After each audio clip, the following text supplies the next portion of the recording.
المسجد الفلاني ولقيط عند المكان الفلاني. لو كانت المرأة في بيتها ما كان جاء هذا اللقيط. لو كانت المرأة اللي هي بيتها مملكتها، واللي الشرع وهو شرع لا يلزمها بخدمة زوجها وأولادها، ما يلزمها، هم يخرجونها من هذه المملكة ومن كونها ملكة إلى كونها عاملة نظافة بين أرجل الرجال وتحت الكراسي.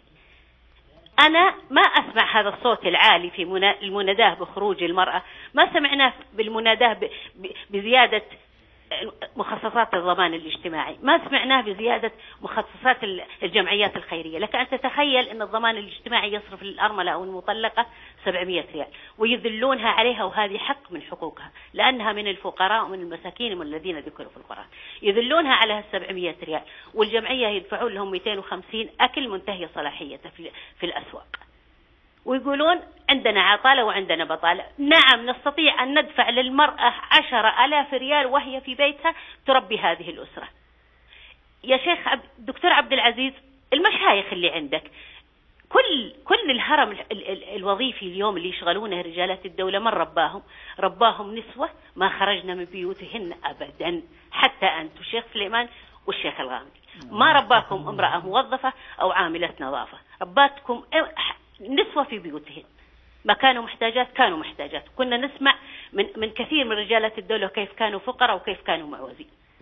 ليش اليوم المرأة خلاص ما بكرة يا دكتور عبد العزيز أو الأسبوع الجاي يطالبون لك بافتتاح مراقص تعمل فيها المرأة راقصة تحت ضوابط، ويقولون المرأة فقيرة. اللي يسمعنا نناقش كلام عن المرأة اليوم يقول الشاب والله مرتاح متوظف ومتزوج وساكن وعنده سيارة.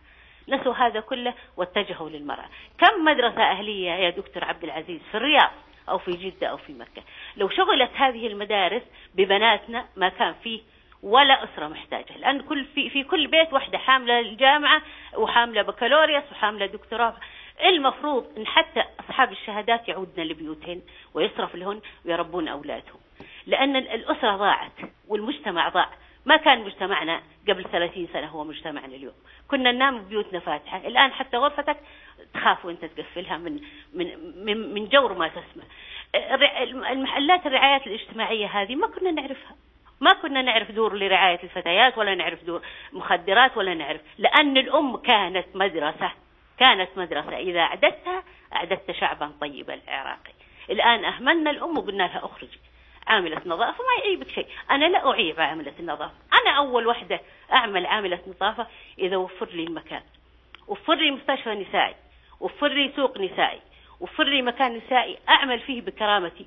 ويمكن أنت ما تفتقد مديرك لكن تفتقد عامل النظافة. عامل النظافة عمل شريف وعمل راقي، لكن وفروا لي السطحية، وفروا لي المكان اللي أنا أجلس فيه.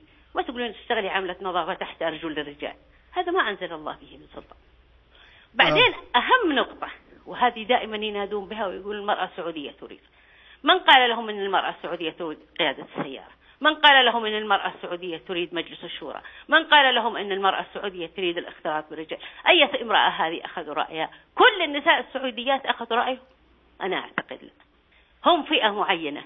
قبل فترة يا دكتور عبد العزيز كانت إحدى الكاتبات في قناة فضائية وكان معها عضو مجلس الشورى، الرجل يقول نضع بارتيشن بيننا وبينكم وتتحدثين بأدب. لا لا لا لا, لا تضع بارتيشن ولا شيء، أنا وياك خير، وهي كاتبة.